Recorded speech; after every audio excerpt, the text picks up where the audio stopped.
आमच्या पावलांकरता दिवा व आमच्या मार्गावर प्रकाश असा आहे. त्या वचनाकडे आम्ही येतो. बोल प्रभू, आम्ही तुझे दास ऐकत आहोत. आम्हाला ऐकणारे कान, समजणारं मन आणि त्याप्रमाणे कृती करणारा अंतःकरण तू द्यावंस असे आम्ही तुझ्याकडे प्रार्थना करतो. धन्यवाद प्रभू येशू ख्रिस्त याच्या नावाने मागितलं म्हणून तो ऐक. आमेन.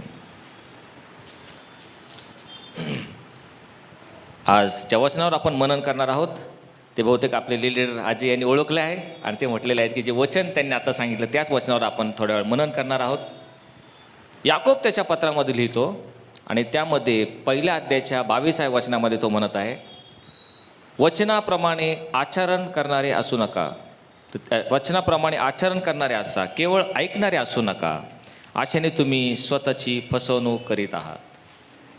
वचनाप्रमाणे आचरण करणारे असा, केवळ ऐकणारे असू नका, नाही तर अशाने तुम्ही स्वतःची फसवणूक करीत आहात. अनेक वेळा असं आमच्या निदर्शनास येतं, आमच्या पाहण्यात येतं की वचन आपण अनेक वेळा ऐकतो, ऐकणारे पुष्कळ आहेत, परंतु ते वचन आपल्यामध्ये ग्रहण करून त्यामध्ये आपलं जीवन परिवर्तित करून त्याप्रमाणे आचरण करणारे हे अतिशय थोडके, खूप कमी लोक आपल्याला असे दिसतात की वचनाप्रमाणे जे आचरण करतात. मराठीमधली एक म्हण आपल्या सर्वांना ठाऊक आहे आणि ती म्हणजे कळतंय पण वळत नाही. आणि ही आपली बरेचदा गत असते. आपल्याला कळत असतं नाही का, ज्या गोष्टी मी चांगल्या केल्या पाहिजेत. अनेक ठिकाणी आपण उपासनेला जातो, इंटरनेटवर आपण अनेक संदेश ऐकतो, देवाचे सेवक आपल्याला नेहमी चांगल्या गोष्टी सांगत असतात, कळत असतं, आम्ही ते करावं असं खूप वाटत असतं. ज्यावेळेस प्रत्यक्षात ती वेळ येते, तो प्रसंग येतो, ती घटना येते, त्यावेळेस मग आमच्या हातून त्या चांगल्या गोष्टी घडत नाहीत.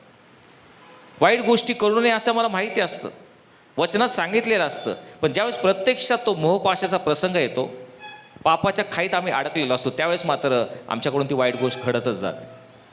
आणि ह्याला कोणीच अपवाद नाही. प्रत्येकजण कमी जास्त प्रमाणात त्या ठिकाणी या सगळ्या गोष्टी करत असतो. स्वतः संत पौल त्याच्या स्वतःविषयी सांगत आहे. रोमकरास पत्र याच्या 7व्या अध्यायामध्ये त्याच्या मनातील एक द्विधा अवस्था, त्याच्या मनात व्याकुळ होऊन तो सांगतो. तो म्हणतो, माझ्या देह स्वभावात चांगले काहीच वसत नाही, कारण इच्छा करणे हे मला साधते, परंतु चांगले कृती करत राहणे हे मला साधत नाही. तो त्या ठिकाणी सांगत आहे, इच्छा करणे मला साधते, परंतु चांगले कृती करणे हे मला साधत नाही. जे करावे असे मला वाटते ते मी करत नाही, आणि जे करू नये अशी माझी इच्छा असते तेच माझ्या हातून घडतं. परंतु ते मी करतो असं नाही, तर कोण करतं? माझ्या ठाई वसणारं पाप ते करत असतं. माझ्या ठाई जे पाप आहे ते मला करायला भाग पाडतं. आणि मग तो म्हणतो, माझ्या अंतरात्मा माझा नियमशास्त्रामध्ये हर्ष करतो. माझ्या मनामध्ये एक नियमशास्त्र आहे, त्याच्यामुळं मी हर्ष करतो, परंतु माझ्या अवयवात, माझ्या देहात मला एक निराळाच नियम आढळतो, आणि तो नियम माझ्या मनातल्या नियमाबरोबर लढतो आणि मला कैद करून माझ्या अवयवाच्या पापांच्या नियमांच्या स्वाधीन करतो. किती मी कष्टी मनुष्य, या मरणाधीन देहापासून मला कोण सोडवेल, असं स्वतः संत पौल आम्हाला सांगत आहे. त्याच्या मनातली द्विधा स्थिती तो सांगत आहे. होय, मनामध्ये एक नियमशास्त्र आहे, त्याचे काही नियम आहेत, त्याच्यामुळं मला हर्ष होतो, ते करावेसे मला खूप वाटतात, पण दुसरा एक नियम कुठं आढळतो मला? माझ्या अवयवात, माझ्या शरीरात. आणि त्याचा माझ्या आत्म्याच्या नियमाशी लढाई होती, झगडा होतो. रोजचं माझा देह आणि माझा आत्मा याच्यामध्ये एक झुंज आहे, एक लढाई आहे, एक युद्ध आहे. पण प्रत्येक वेळेस होतं काय, तो मनातला नियम कैद होतो आणि तो माझ्या अवयवांच्या पापांच्या अधीन मला टाकतो. किती मी कष्टी मनुष्य, मला ह्यातून कोण सोडवेल. प्रत्येक वेळेस हा जो देह आहे, हा देह ह्या आत्म्याच्या नियमाला वरचढ राहतो आणि त्यामुळं मी पापात पडतो, अशी ग्वाही, अशी कल्पना या ठिकाणी स्वतः संत पौल आम्हाला या ठिकाणी सांगत आहे. आणि म्हणून अनेक वेळा वचन आपण ऐकतो, पण ते करताना आम्ही ते करू शकत नाही, कारण आमचा देह जो आहे अशक्त आहे, पापाकडं प्रवृत्त झालेला आहे, पापाकडं आसुसलेला आहे, आणि नेहमीच आम्ही पापात पडतो. आणि म्हणून आमची इच्छा असताना आम्ही ते करत नाही. जे करू नये अशी आमची इच्छा आहे तेच आमच्या हातून घडतं. आणि म्हणून या ठिकाणी याकोब सांगत आहे, केवळ वचन ऐकणारे असू नका. ऐकणारे पुष्कळ आहेत, पण त्याप्रमाणे ते कृतीत आणून ते करणारे असा, नाही तर तुम्ही स्वतःची फसवणूक करून घेत आहे. केवळ संत पौलच नाही, प्रभू येशू ख्रिस्त सुद्धा, जर तुम्ही मत्ते ख्रिस्त शुभवर्तमान याचा 7व्या अध्यायामध्ये वाचलं तर येशू ख्रिस्त काय म्हणतो माहिती आहे का? मला प्रभूजी प्रभूजी म्हणणाऱ्या प्रत्येकाचा प्रवेश स्वर्गाच्या राज्यात होईल असं नाही, तर कोणाचा होईल? जे माझ्या स्वर्गीय पित्याच्या इच्छेप्रमाणे वागतात त्यांचा प्रवेश होईल. लक्षात ठेवा, स्वर्गाच्या राज्यात प्रवेश हवा असेल, नुसतं प्रभूजी प्रभूजी म्हणून चालणार नाही, नुसतं स्तोत्र पाठ करून चालणार नाही, नुसते वचन ऐकून चालणार नाही. जे माझ्या स्वर्गीय पित्याच्या इच्छेप्रमाणे वागतात, जी इच्छा त्यांनी पवित्र शास्त्रामध्ये लिहिलेली आहे, प्रगट केलेली आहे, जी वचनं तुम्ही ऐकतात, ती इच्छाप्रमाणे जर तुम्ही वागलात, प्रत्यक्षात त्याप्रमाणे तुम्ही आचरण केलं, त्यांनाच केवळ स्वर्गीय राज्यात प्रवेश आहे, असं या ठिकाणी तो आम्हाला स्पष्टपणे सांगत. आणि त्याचा आणखी एक उलगडा करताना प्रभू येशू ख्रिस्त आमच्यासमोर 2 प्रकारचे बांधकाम करणारे लोक आमच्यासमोर ठेवत आहेत. प्रत्येक मंडळीमध्ये, ख्रिस्ती समाजामध्ये 2 प्रकारचं बांधकाम करणारे लोक आहेत. ते बांधकाम कोणतं? ते येशू ख्रिस्त म्हणतो, एक मनुष्य शून्य मनुष्य आहे, त्याने आपलं घर कशावर बांधलेलं आहे? खडकावर बांधलेलं आहे. आणि त्यावेळेस काय झालं? पाऊस आला, वारा आला, लाटा आल्या आणि ते पाणी त्या घराला लागलं, परंतु ते घर भक्कम राहिलं. कारण ते कशावर होतं? त्याचा पाया खडकावर होता. मग तो एक मूर्ख मनुष्य आहे, त्याने आपलं घर कशावर बांधलं? वाळूवर बांधलेलं आहे. त्यावेळेस देखील पाऊस आला, वारा सुटला, लाटा आल्या, त्या घराला लागल्या आणि ते अगदी कोसळून पडलं, असं तो म्हटलेला आहे. शून्य मनुष्याने घर खडकावर बांधलं आणि मूर्ख मनुष्याने घर वाळूवर बांधलेलं आहे. ह्यांच्यामधला फरक काय? येशूने काय सांगितलं बरं? काय फरक होता यांच्यामध्ये? कोणी सांगू शकेल का? आपण आत्ताच तो शास्त्रभाग वाचला, जर तुम्ही लक्ष देऊन ऐकला असेल तर तुमच्या लक्षात येईल काय फरक आहे. येशूने सुरुवात कशी केली ते नीट पहा. जो माझं वचन ऐकून त्याप्रमाणे वागतो तो एखाद्या शून्य मनुष्यासारखा आहे, ज्याने आपलं खडकावर बांधलेलं आहे. पहा, ते वचन खूप महत्त्वाचं आहे. आणि जो माझं वचन ऐकून त्याप्रमाणे वागत नाही तो एखाद्या मूर्ख मनुष्यासारखा आहे, ज्याने आपलं घर वाळूवर बांधलेलं आहे.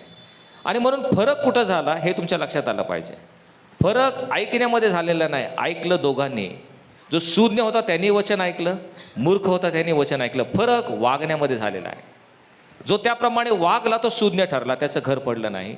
आणि जो त्याप्रमाणे वागला नाही तो मूर्ख ठरला, ज्याचं घर कोसळून पडलं. आणि म्हणून आज हे वचन ऐकत असताना आमच्यामध्ये 2 प्रकारचे 2 गटाचे लोक आहेत. जे आजचं हे वचन ऐकून त्याप्रमाणे वागतील ते शून्य ठरतील, की ज्यांचं घर खडकावर बांधलेलं असेल. आज जे वचन ऐकूनही त्याप्रमाणे वागणार नाहीत, आपला नित्यनेम तसाच चालू ठेवतील, आपल्या इच्छेप्रमाणे चालतील, देवाच्या इच्छेप्रमाणे चालणार नाहीत, ते एखाद्या मूर्ख मनुष्यासारखे ठरतील, की ज्याचं घर वाळूवर बांधलेलं असेल आणि ते त्या ठिकाणी पडून जाईल. आणि म्हणून आपण या ठिकाणी लक्षात ठेवलं पाहिजे, आम्ही वचन ऐकून वागणारे असू तर आम्ही ते शून्य ठरू. फार महत्त्वाची गोष्ट या ठिकाणी तो आम्हाला सांगत आहे. नुसतेच वचन ऐकणारे काही लोक आहेत, त्यांच्याकडे पाहण्याचा आपण प्रयत्न करूयात. हेरोद राजा ह्याने एकदा योहानाला कैदेत टाकलं होतं. आणि हा जो हेरोद राजा आहे त्याच्याकडून एक पाप घडले होतं, एक अनिती घडली होती. कोणतं पाप घडलं होतं माहिती आहे का? हेरोद राजाचं पाप काय होतं? त्याने आपला भाऊ फिलिप याची बायको हेरोद्या ही स्वतःची बायको केली होती. आणि एक मोठं घातक पातक आहे, त्या भावाची बायको स्वतःची करायची असं त्यांनी ह्या हेरोदाने केलं होतं. आणि तो त्या सिंहासनावर बसलेला असताना योहान त्याच्या पुढे आलेला आहे. आणि म्हणून योहान त्याला निठून सांगत आहे, देवाचं वचन त्याला प्रखरतेने सांगत आहे, की हे हेरोद राजा, जे तू करतोस ते सशास्त्र नाही. आपला भाऊ फिलिप याची बायको तू ठेवावी हे तुझ्यासाठी योग्य नाही. आणि त्या ठिकाणी असं म्हटलं आहे, योहान हे ऐकून तेव्हा तो फार गोंधळून जात असे. हेरोद राजा हे ऐकून फार गोंधळून जात असे. योहान त्याला सांगत आहे की हे योग्य नाही. आणि त्यावेळेस हेरोद राजाने ऐकलं आणि तो मनामध्ये गोंधळून गेला. गोंधळून का गेला? त्याला पूर्णपणे पटलं की हा योहान जे सांगत आहे ते अगदी योग्य आहे. मी माझ्या भावाची बायको ठेवावी हे योग्य नाही, ही मी अनिती करत आहे, हे पाप आहे आणि मी सोडून दिलं पाहिजे, असा तो गोंधळून गेला. आणि पुढं असं म्हटलेलं आहे, तो योहानाचं वचन ऐकून फार आनंदाने ऐकून घेत असेल. योहानाचं वचन आनंदाने ऐकून घे. पहा, ऐकणारा होता, जे योहान सांगल ते ऐकून त्या ठिकाणी आनंदाने घेत असेल. परंतु पुढचंच 2 वचनामध्ये असं म्हटलेलं आहे, मग एकदा सुवेळी त्याचा वाढदिवस आला आणि त्याच्या जन्मदिवशी त्याची जी हेरोद्या होती, हेरोद्याची मुलगी, हिने नाचगाणे करून तो आणि त्याचं सरदार यांना खुश केलं. आणि तेव्हा हा राजा इतका खुश झाला, तो म्हटला मी तुला माझं अर्ध राज्य देखील देईन, तुला काय पाहिजे ते तू माग. ह्याप्रमाणे आपण पाहतो हेरोद राजा ऐकणारा होता, संधी त्याच्याकडे चालून आली होती. त्यावेळेस वचन ऐकून दुसरा भाग जो आहे तो त्याने केला नाही. त्याने काय केलं नाही? वचनाप्रमाणे त्याने आचरण केलं नाही, त्याच्या जीवनामध्ये परिवर्तन केलं नाही, त्या पापापासून प्रवृत्त झालं नाही, तर लगेच जाऊन आपल्या राजवाड्यामध्ये नाचगाणे पाहण्यामध्ये जगी गोष्टीमध्ये रममान होऊन त्या हेरोद्याचा नाच पाहून तो खुश झाला आणि तिला अर्ध राज्य देखील तयार झाला. असे अनेक हेरोद आमच्या देखील समाजामध्ये, आमच्या मंडळीमध्ये आहेत. येतात, उपासनेला येतात, रविवारी येतात, बुधवारी येतात, घरी प्रार्थना असते, वचन ऐकतात, मनामध्ये चलबिचल होते, पवित्र आत्मा आम्हाला काहीतरी सांगू लागतो, जे मी करतोय ते चूक आहे कळतं, पटतं, जे करू नये तेही आम्हाला कळत असतं. पण ज्या वेळेस प्रत्यक्षात आम्ही हे प्रार्थना संपतो, त्या वातावरणातून बाहेर पडतो, पुन्हा एक वार त्या हेरोद राजासारखं आपल्याच मनाप्रमाणे स्वैराचाराने बदफैली जीवन जगतो, स्वतःचीच इच्छा पूर्ण करून या जगामध्ये जाऊन जगाच्या आकर्षणाला भुलतो, जगाच्या लोभिष्ट गोष्टीला आम्ही वासनेला बळी पडतो आणि पुन्हा ये रे माझ्या मागल्या. केवळ वचन ऐकणारे असू नका, त्याप्रमाणे आचरण करणारे असा, नाहीतर तुम्ही स्वतःची फसवणूक करून घेतात. हेरोद राजाकडं पहा, वचन ऐकलं, आपले पाप समजलं, मनामध्ये गोंधळ चलबिचल झाला, पण ती संधी त्याने सोडली. जीवन परिवर्तित करण्याच्या ऐवजी, वचनाप्रमाणे आचरण करण्याच्या ऐवजी पुन्हा तसंच जीवन जगू लागला आणि त्यासाठी तो पापाला प्रवृत्त झाला. संत पौल देवाची सुवार्ता सांगत असताना त्याला एकदा अटक झाली आणि त्याचा खटला सुभेदार फेलिक्स, जो एक सुभेदार एक न्यायाधीश आहे, त्या फेलिक्सच्या समोर हा संत पौल उभा आहे. आणि हा फेलिक्स त्याला ख्रिस्ताविषयी त्या ठिकाणी बोलत आहे तो, आणि फेलिक्स ऐकत आहे. येशू ख्रिस्ताची साक्ष आणि सुवार्ता या फेलिक्सला तो सांगत आहे आणि फेलिक्स ते नीट त्याचं ऐकून घेत आहे. आणि ज्यावेळेस फेलिक्स ते वचन ऐकतो, त्यामध्ये असं म्हटलं आहे, मग संत पौल फेलिक्सला नीतिमत्व, इंद्रिय दमन व पुढे होणारा न्याय याविषयी फेलिक्सने ऐकलं, तेव्हा तो भयभीत झाला असं म्हटलेलं आहे. हा संत पौल एक आरोपी म्हणून त्या ठिकाणी उभा आहे. फेलिक्सला दंडादेश देण्याचा पूर्ण अधिकार त्याला आहे, तरी हा पौल कुठल्याही प्रकारे न भीता न घाबरता मोठ्या धैर्याने ह्या फेलिक्सला नीतिमत्व, इंद्रिय दमन आणि पुढे होणारा न्याय याविषयी त्याने सांगितलं. फेलिक्स महाराज, सुभेदार फेलिक्स, तुम्ही नीतिमत्वानं जगलं पाहिजे. ह्या तुमच्या राष्ट्रामध्ये जो भ्रष्टाचार आहे, लाचलुचपत आहे, अनीती आहे, जुलूम आहे, हा अन्याय परमेश्वराविरुद्ध आपण सहन करू शकत नाही. आपण नीतिमत्वाने पवित्रतेने जगलं पाहिजे. तुम्ही इंद्रिय दमन केलं पाहिजे. सर्व प्रकारच्या पापापासून अलिप्त राहून आपल्या ह्या देहावर तुम्ही ताबा मिळवला पाहिजे, इंद्रिय दमन केलं पाहिजे. आणि पुढे होणारा न्याय, आमचा देव न्यायाधीश आहे, तो न्याय करणार आहे, आपल्या प्रत्येक वाईट कृत्याबद्दल आम्हाला शासन करणार आहे, हे संपूर्ण सांगितल्यावर असं म्हटलं आहे. ते ऐकून फेलिक्स भयभीत झाला. त्याच्या मनामध्ये त्या ठिकाणी वचन कार्य करू लागलं. त्याला आपल्या चुकांची जाणीव झाली, आपल्या अपराधांची जाणीव त्याला होऊ लागली. त्याच वेळेस फेलिक्स त्याला काय म्हणतो, मग फेलिक्स त्याला म्हटला, आत्ता तू जा, संधी सापडलं म्हणजे मी तुला पुन्हा बनवेल. पहा, परिवर्तनाच्या अगदी जवळ आलेलं आहे. वचन ऐकलेलं आहे, वचनानेच मनामध्ये कार्य केलेलं आहे, संधी त्याला आली होती, पण फेलिक्स आपल्या स्वतःच्या दैवाबरोबर जुगार खेळत आहे. फेलिक्सने काय विचार केला, आत्ता मी वचन ऐकलं खरं, पण आता इतक्यात लगेच घाई करायला नको. हे पौला, आता तू जा, 2 दिवसांनी बघू, आठवड्याने बघू, पुढच्या महिन्यात पुन्हा मी तुला बोलवेल, पुन्हा तुझ्याकडून ऐकून घेईल, मग जर खरं काय असेल तर मी वळण्याचा प्रयत्न करील. या हिशोबाने जी संधी चालून आली होती, ती संधी फेलिक्सने दवडली, दैवाशी जुगार खेळला, कारण ती संधी त्याला पुन्हा कधीच आली नाही. ह्या फेलिक्सची बदली झाली आणि त्यानंतर पौलाची त्याची कधीच भेट झाली नाही. प्रियांनो, देवाचं वचन आज आमच्या कानावर पडत आहे. ह्या फेलिक्ससारखं आम्ही देखील आमच्या दैवाबरोबर जुगार खेळणार आहोत का? कदाचित आजची आमची शेवटची संधी आहे. जे वचन आम्ही ऐकू त्याप्रमाणे आचरण करण्याचं, आमचं जीवन परिवर्तित करून ख्रिस्तामध्ये एक नवी उत्पत्ती होण्याची आजची कदाचित शेवटची संधी असेल. त्या फेलिक्ससारखं आम्ही देखील म्हणणार आहोत का, आत्ता जा, संधी सापडली की मी तुला पुन्हा बनवेल. त्याला ती संधी परत कधीच आली नाही. फेलिक्स वचनाप्रमाणे आचरण करणारा झाला नाही आणि नाशाला कारणीभूत ठरला. प्रियांनो, पश्चाताप करण्याची वेळ ही आत्ताचीच वेळ आहे. आपल्या अपराधांबद्दल क्षमा मागण्याचा समय तो आत्ताचाच समय आहे. वचनाप्रमाणे आचरण करण्याचा काळ हा आत्ताचाच काळ आहे. हा समय, ही वेळ, हा काळ जर आम्ही दवडला, कदाचित ती संधी आमच्या जीवनात परत कधी येणार नाही. आमच्या दव्याबरोबर आम्ही जुगार खेळत आहोत का? आत्ता जा, संधी सापडली की मी तुला पुन्हा बनवील. ज्यावेळेस योहान प्रगटीकरण लिहित आहे, ते प्रगटीकरणाच्या पुस्तकाची सुरुवात कशी करतो आपल्याला ठाऊक आहे का? तो सुरुवातीलाच म्हणत आहे, हे जे वचनं आहेत ती वचन ऐकून दाखवणारा, ती वचन वाचून दाखवणारा, ती ऐकणारा आणि त्या गोष्टी पाळणारे हे धन्य आहेत. जर तुम्ही नीट वचन वाचलं, प्रगटीकरणाच्या सुरुवातीमध्ये म्हटले, ह्या शब्द वाचून दाखवणारा, ती ऐकणारे व त्या गोष्टी पाळणारे हे धन्य आहेत. नुसतंच वाचून दाखवणारा नाही, नुसतंच ऐकणारे नाही, पण त्याप्रमाणे त्या गोष्टी पाळणारे, त्याप्रमाणे ते वागणारे, त्याप्रमाणे आचरण करणारे हे धन्य आहेत. हे आम्ही लक्षात घेणं अतिशय महत्त्वाचं आहे. आणि म्हणून आम्ही आज जे पत्र वाचले, याकोबाचं पत्र, त्यामध्ये आपण काय पाहतो? तो म्हणतो, माझ्या बंधूंनो, माझ्या ठाई विश्वास आहे असे कोणी म्हणत असून तो क्रिया करत नाही तर त्याला काय लाभ? तो आम्हाला सांगायचा प्रयत्न करत आहे, क्रिये वाचून विश्वास व्यर्थ आहे. आमचा नुसता विश्वास आहे पण त्यामध्ये क्रिया नाही, विश्वासाला क्रियेची जोड नसेल तर तो म्हणतो काय लाभ?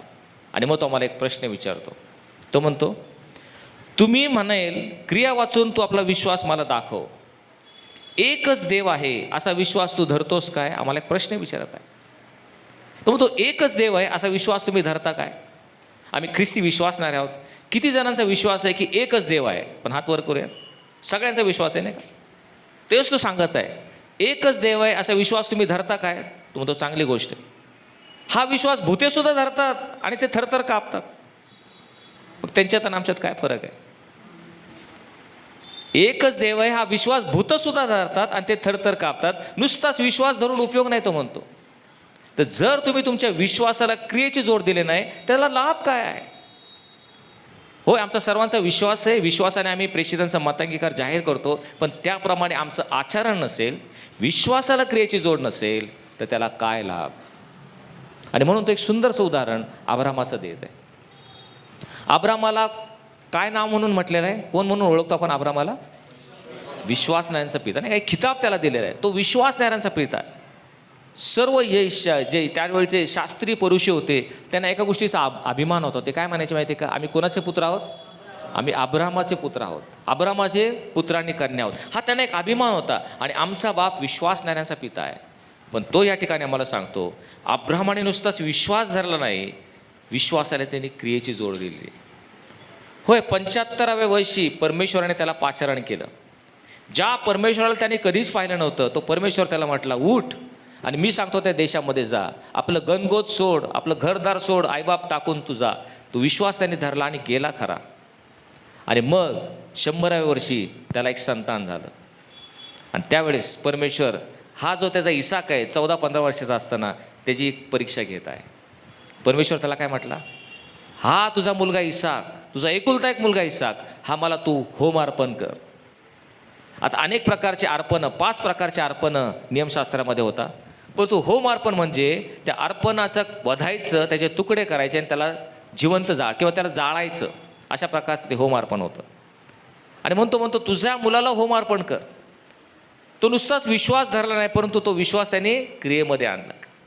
त्याने आपल्या मुलाला घेतलं, आपल्या बायकोला न सांगता पहाटे सुटला, 3 दिवसाची वाटचाल करून गेला आणि मोर्या पर्वतावर विश्वासाला क्रियेची जोड देत त्यांनी वेदी बांधली. आपल्या त्या तरुण मुलाला त्या वेदीवर टाकलं आणि छातीतून तो त्याचा सुरा उपसून त्याच्या छातीत खुपसेपर्यंत परमेश्वराने त्याची परीक्षा घेतलेली आहे. आपल्या विश्वासाला क्रियेची जोड दिली आणि म्हणून त्याचा विश्वास नीतिमान असा गणण्यात आला. हे उदाहरण तो पहा. त्याला विश्वासणाऱ्यांचा पिता उगाच म्हटलेलं नाही, कारण त्याने आपल्या विश्वासाला क्रियेची जोड दिली. तशी तुम्ही तुमच्या विश्वासाला क्रियेची जोड देणार आहात का? जे वचनं तुम्ही अवगत करत आहात, जे वचनं तुम्ही वाचत आहात, त्या वचनाप्रमाणे आचरण करण्यास तुम्ही तयार आहात का? नाही तर तुम्ही स्वतःची फसवणूक करून आहात. कोणते वचन आहेत? जशी आपणावर तशी आपल्या शेजाऱ्यावर प्रीती कर. वचन तर आम्ही ऐकतोय, अनेक वर्ष ऐकलेले आहे, पण त्याप्रमाणे आम्ही ते आचरणात आणतो का? आमच्या बंधूवर आमच्यासारखी स्वतःसारखी प्रीती करतो का? जशी मी तुम्हाला क्षमा केली तशी तुम्ही एकमेकांना क्षमा करा. आम्ही ते वचन आमच्या आचरणात आणत आहोत का? एकमेकांना आम्ही क्षमा करत आहोत का? 7च्या 70 वेळा क्षमा कर ऐकतो खरं आम्ही, अनेक वेळा वचन ऐकलेलं आहे, पण ते कृतीत आणलं नाही तर आम्ही स्वतःची फसवणूक करत आहोत. म्हणून विश्वासाला क्रियेची जोड देणं अतिशय महत्त्वाचं आहे. आणि म्हणून तो आणखी एक उदाहरण देतो, ते म्हणजे राहाब वेश्येचं. यरीहो जिंकण्याच्या अगोदर यहोशवाने 2 हेर त्या यरीहो शहरामध्ये पाठवले आणि ते हेरगिरी करण्या अगोदर राहाब नावाची जी वेश्या होती तिचं घर त्या गावकुसाला लागूनच होतं आणि तिच्या घरी ते गेले आणि त्यावेळेस तिने या हेरांना लपवून ठेवलं. त्यावेळेस राजाला कुणीतरी वर्तमान सांगितलं की ह्या यहुदी लोकात किंवा इस्रायल लोकातील काही हेर आपल्याकडे आलेले आहेत आणि ते आपल्या देशाची हेरगिरी करत आहेत. तेव्हा राजाने तिला हुकूम पाठवला की जर तुझ्याकडे हेर असेल तर ताबडतोब तू मला ते दे, आमच्याकडे पाठव. तेव्हा ह्या राहाब वेश्येने काय केलं, त्या दोन्ही हेरांना लपवून ठेवलं आणि राजाला निरोप दिला की ते हेर आले होते पण कुठे गेले मला ठाऊक नाही. पहा, तिने आपल्या विश्वासाला क्रियेची जोड दिली. कारण ज्यावेळेस ते हेर निघणार होते त्यावेळेस ती काय म्हटली, ज्यावेळेस तुम्ही याल संपूर्ण देशाचा विध्वंस कराल तेव्हा मला आणि माझ्या घराण्याला तुम्ही वाचवा. कारण परमेश्वराने तुम्हाला कोणकोणत्या मदकृत्यातून नेलं हे आमच्या कानावर आलेलं आहे. ती सांगते बघा त्यांना, तुमच्यामध्ये एक जिवंत परमेश्वर राहतो आणि त्यांनी तुम्हाला तांबड्या समुद्रातून पार नेलं हे ऐकून आमच्या सर्व लोकांच्या काळजाचं पाणी पाणी झालं असं ती म्हटलेली आहे. हे इस्रायल लोक समुद्रातून पार गेले, तो प्रत्यक्ष चमत्कार डोळ्यांनी पाहिला, तरी पुढे गेल्यावर त्या परमेश्वराची कुरकुर करू लागले. आम्हाला प्यायला पाणीच नाही, आम्हाला खायला मांसच नाही, मान्ना खाऊन आम्ही कंटाळलेलो आहोत. प्रत्यक्ष चमत्कार पाहून देखील कुरकुर करणारे लोक. परंतु राहाब वेश्या नुसतं कानावर पडलं, ऐकलं, तो एक महान परमेश्वर आहे की जो ह्या लोकांना तांबड्या समुद्रातून त्याने नेलं. ती म्हटली, ऐकल्यावर आम्ही सर्व भयभीत झालेलो आहोत, आमच्या काळजाचं पाणी पाणी झालेलं आहे. त्यावेळेस तुम्ही याल त्यावेळेस आमचा बचाव तुम्ही करा. आणि मग ते म्हणतात, तुला एक खूण आम्ही देतो. ती खूण कोणती होती, तुझ्या खिडकीवर किरमिजी रंगाचा धागा तू बांध, तो पाहिला तर ज्या तुझ्या घरात जे जे असेल त्यांना आम्ही या ठिकाणी वाचू असं तो म्हटलेला आहे. आणि म्हणून आपण या ठिकाणी पाहतो की या राहाब वेश्येचा विश्वास हा तिच्या कृतीमध्ये देखील, नुसताच विश्वास धरला असं नाही तर कृतीमध्ये देखील त्याने आणलेला आहे. आणि म्हणून त्या ठिकाणी तो म्हटलेला आहे, याकूबनं शेवटी आम्हाला सांगतो, जो कुणी आचरणात आणत नाही, केवळ काय करतो तो ऐकणारे असू नका तर त्याप्रमाणे आचरण करणारे असं. जो कोणी केवळ वचन ऐकतो पण त्याप्रमाणे आचरण करत नाही, तो एखादा मनुष्यासारखा आहे की जो आपला चेहरा आरशात बघतो. तो म्हणतो, काय म्हणतो, तू आपला चेहरा आरशात बघतो आणि मग आपला चेहरा बघितल्यावर नंतर तिथून निघून जातो आणि तो विसरून जातो कसा आहे, अशा मनुष्यासारखा तो आहे. आज जर तुम्ही केवळ वचन ऐकणारे असतात त्याप्रमाणे आचरण करणारे नसेल तर तुम्ही जणू काय एखाद्या मनुष्यासारखा जो आपला चेहरा आरशात बघतो. आरशात बघितल्यावर आपल्याला तात्पुरतं दिसतं आपण कसं दिसतो, तिथून निघून गेल्यावर आमचा चेहरा कसा आहे ते आम्हाला लक्षात राहत नाही. तसंच बऱ्याच जणांची गत आहे, नुसतं वचन ऐकतात पण नंतर ते विसरून जातात, त्याप्रमाणे ते आचरण करत नाहीत. आणि म्हणून आज घरी गेल्यानंतर आपण थोडासा एक गृहपाठ करूयात. प्रत्येकजण आपण आरशासमोर उभे राहूयात. आरशासमोर उभे राहून आपल्याला एक होमवर्क करायचा आहे. आरशासमोर उभं राहून थोडासा मनात विचार करायचा आहे. काय विचार करायचा आहे, पण त्याच आधी तुम्हाला एक त्या ठिकाणी एक नियम सांगतो, आरशाचा नियम. आरशाचा नियम असा आहे, आरसा कधी खोटं बोलत नाही, आरसा कधी लबाडी करत नाही. जे खरं आहे सत्य आहे तो तुम्हाला दाखवतो. आणि म्हणून तुम्ही आरशासमोर उभं राहा, तुमचं सत्य चित्र तुमच्या डोळ्यासमोर येईल. आम्ही आरशासमोर उभं राहिल्यावर ख्रिस्ती विश्वासणाऱ्या नात्याने आम्हाला कोणतं चित्र दिसलं पाहिजे. उत्पत्ती याचा 1 अध्याय 27 वचन, त्यामध्ये असं म्हटलंय, मग परमेश्वर म्हटला, आपण आपल्या प्रतिरूपाचा आणि आपल्याशी सदृश्य असा मनुष्य निर्माण करू.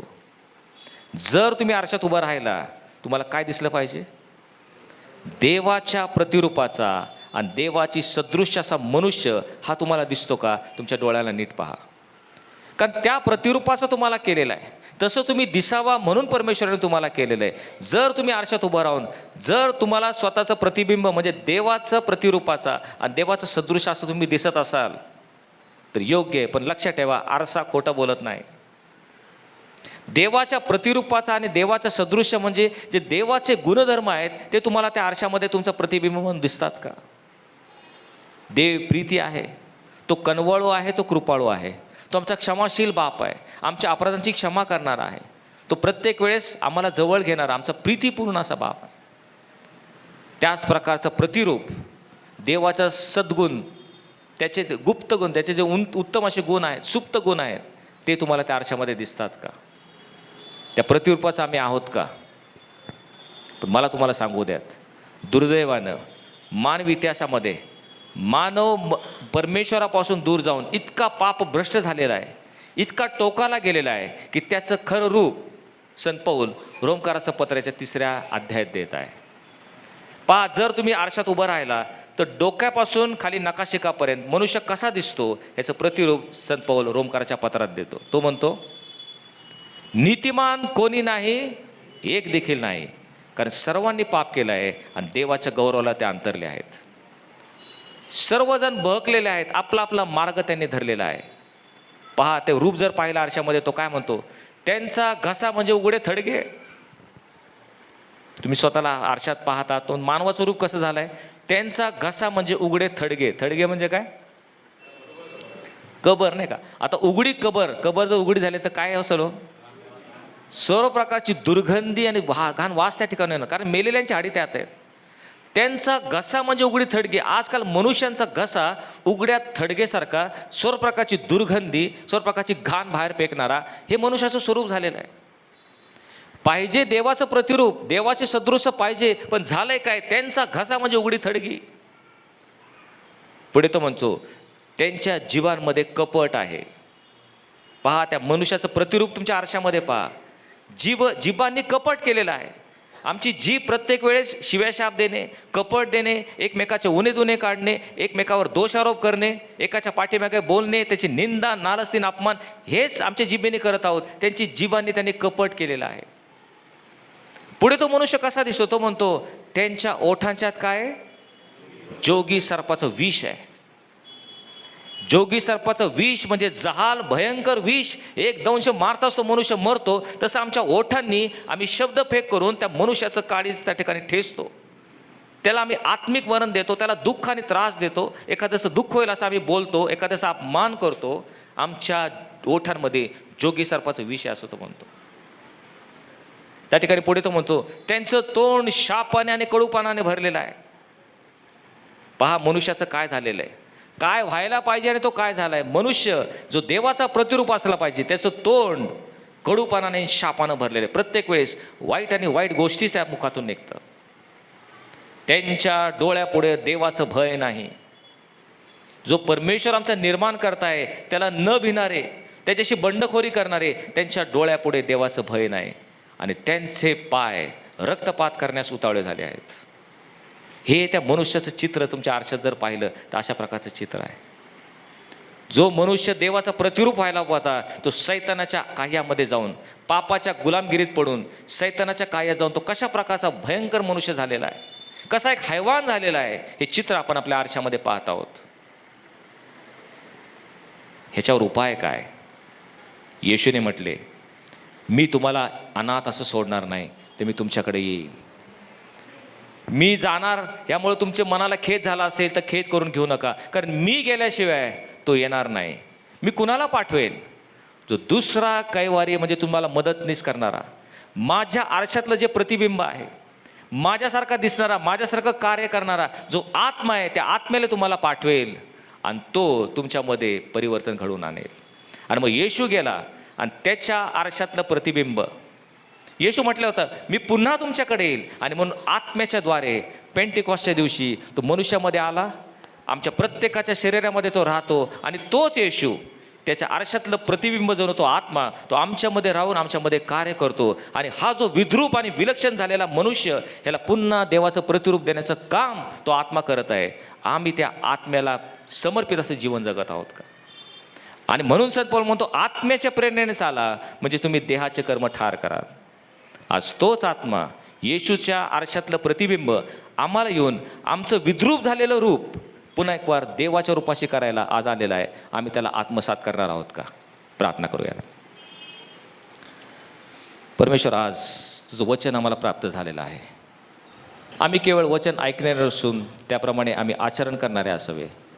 प्रभू, आत्तापर्यंत आम्हाला क्षमा कर, कारण आम्ही स्वतःची फसवणूक करून घेत होतो. केवळ वचन ऐकून, एका कानाने ऐकून दुसऱ्या कानाने सोडून जाऊन पुन्हा एक वार आमच्याच इच्छेप्रमाणे बदफैली स्वैराचारी जीवन जगत असताना आज तुझं वचन आम्हाला प्राप्त झालं. इथून पुढे प्रभू, आम्ही केवळ ऐकणारे नसून त्याप्रमाणे आचरण करण्यासाठी जो आत्मा तो आम्हाला देऊ केलेला आहेस, तो आमच्यामध्ये कार्यरत होऊ दे. त्या आत्म्याला तू सशक्त कर, सबळ कर आणि आत्म्याच्या प्रेरणेने चालवून संपूर्ण देहाचे कर्म ठार मारण्यासाठी आणि तुझ्या इच्छेप्रमाणे जगण्यासाठी मग प्रत्येकाला तू सहाय्य कर. हे सर्व मागणं धन्यता प्रभू येशू ख्रिस्त याच्या नावाने मागितलं म्हणून तो ऐक. आमेन.